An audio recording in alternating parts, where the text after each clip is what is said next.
this is a very timely guest. The NRA has been in the press a little bit lately, okay? And especially been in the press in the state of Texas because our lieutenant governor has plenty to say about gun control in our state. So it's my pleasure to introduce to you Tara Mica, right? Mica? She is the legislative liaison for the NRA. Please give her a round.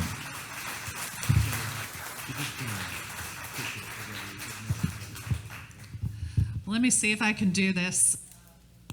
Here we go.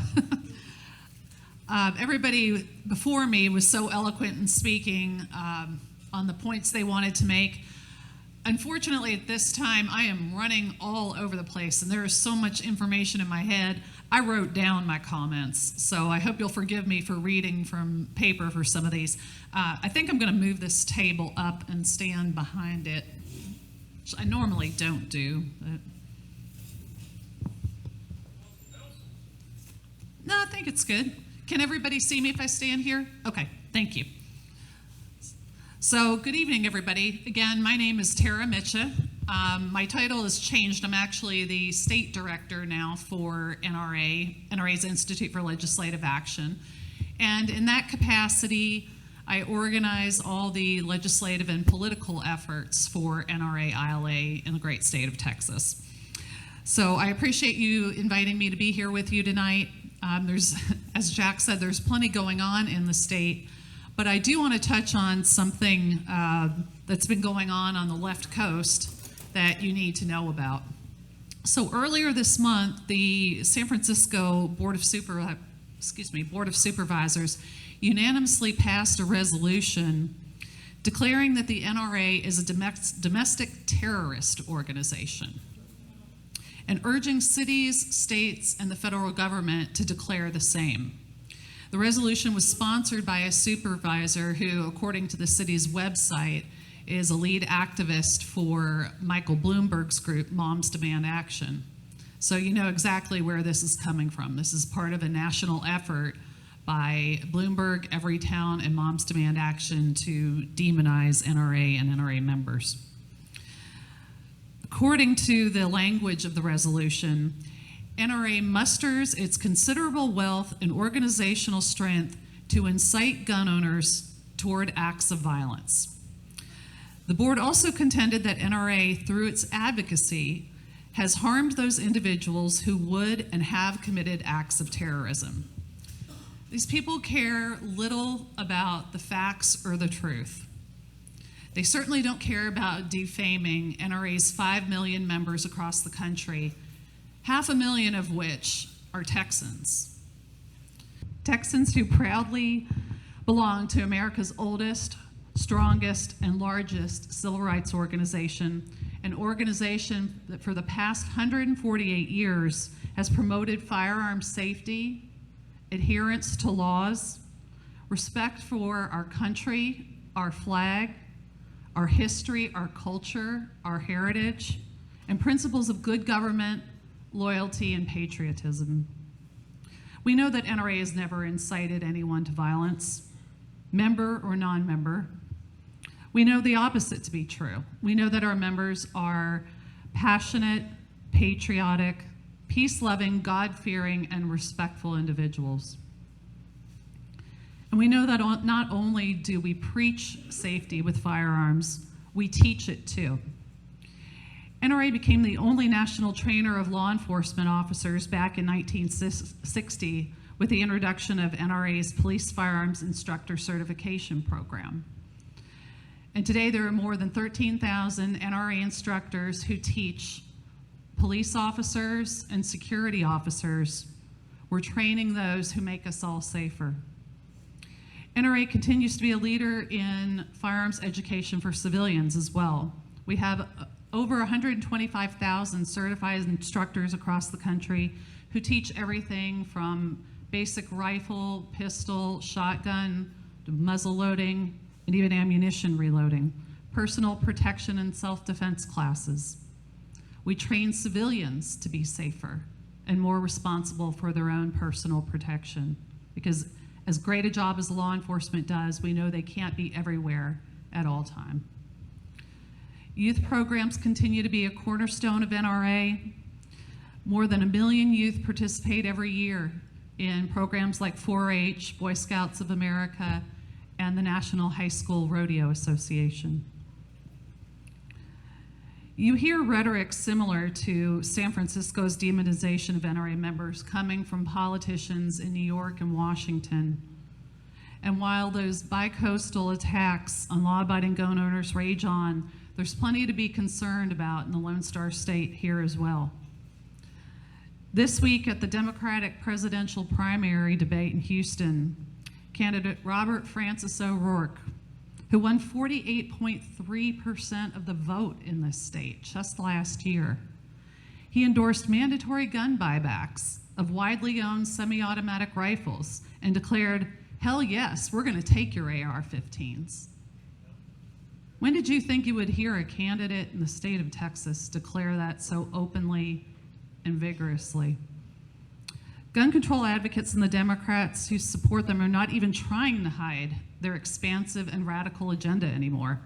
They're putting it right out there, whether they're running for president or running for office right here in Texas. Now, during the 2019 legislative session, which ended in May, we tracked 165 firearm-related bills. The majority of those bills were gun control bills. And many of those bad bills were filed by freshman Democrats who had just beaten Republican incumbents 2 months before they took office. In other words, they're wasting no time in public office promoting efforts to undermine your Second Amendment rights. And if you listen to and read the rhetoric on social media, it has shades of what you hear coming out of San Francisco. You know the results from 2018. Texas GOP lost 2 congressional seats, 2 state Senate seats, and 12 state House seats. Most of those losses, unfortunately, ended up being A-rated Republicans losing to F-rated Democrats on NRA's A to F grading scale.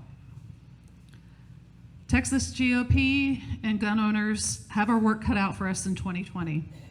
There's the presidential election, there's critical federal and state races, and control of redistricting up for grabs, a process controlled by the Texas House, which has national implications for years and generations to come. Let me paint a picture for you on what a Democratic takeover of the Texas House would look like for your gun rights. This isn't hyperbole or an empty threat. This is based on what I saw, the legislation that I saw that House Democrats filed in 2019. If they take the House, there will be efforts to repeal or gut nearly every major pro-gun law that has passed in the last 25 years. I'm talking about repeal of Castle Doctrine, repeal of open carry, repeal of campus carry, even repeal or gutting of the state's concealed carry law. Those were all actual bills that were filed this past legislative session. There will be a serious push for restrictions on some of the most popular and commonly owned semi-automatic firearms, limits on magazine capacity, and a ban on the private transfer of firearms even between family, friends, neighbors, co-workers, fellow gun club members, and hunting buddies. There will also be a move to attack the state's firearms preemption statute, which will embolden and empower cities like Austin, San Antonio, Houston, and Dallas to enact their own gun control ordinances, which would result in a patchwork of confusing and conflicting local gun laws. You're pretty safe out here. I don't think your local elected officials are going to go after your gun rights if the preemption law is weakened. But you go to those cities. You have family and friends who live in those cities. You may go to those cities to do business. Get out your Texas gun law guide, because you're going to have to memorize what each and every one of those cities' independent gun laws are if we lose the state firearms preemption statute. And there were plenty of bills filed last session to gut that law as well. Again, this is not an empty threat. All of these observations are based on what I saw filed this year by Democratic lawmakers in the Texas House. As I said, Republicans and gun owners have their work cut out for them here in Texas. But moving forward, there's some charges I'll leave you with for the next few years, if you'll join me in the fight to protect our Second Amendment rights, our freedom, and our liberty. Number one, make sure you contact your federal and state lawmakers and urge them to oppose any and all gun control measures now. There's legislation that might be moving in Congress. There's legislation being considered, draft proposals being considered by state lawmakers. Your delegation has been supportive of your Second Amendment rights, but don't take them for granted. I always hear from NRA members, they get frustrated because they feel like politicians sometimes take them for granted. Don't you take your supportive politicians for granted either. Make sure they hear from you. Be respectful, polite, and direct.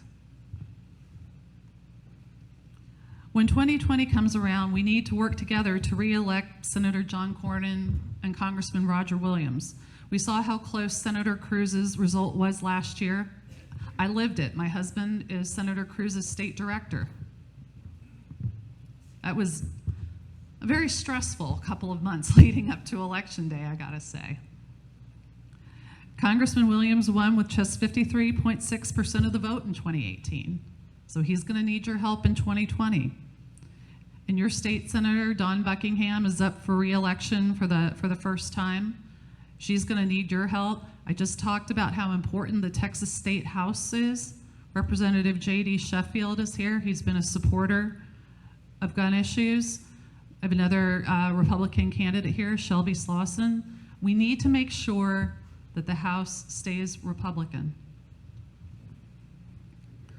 Republicans must register, as Jack said, about 1.5 million more voters, and then we need to get those voters out. So get engaged in voter registration efforts. Make sure your pro-liberty family, friends, neighbors, and coworkers all get out to vote next year. Contribute to or volunteer for a pro-Second Amendment Republicans campaign. Put out yard signs, candidate yard signs. It's about the simplest thing you can do.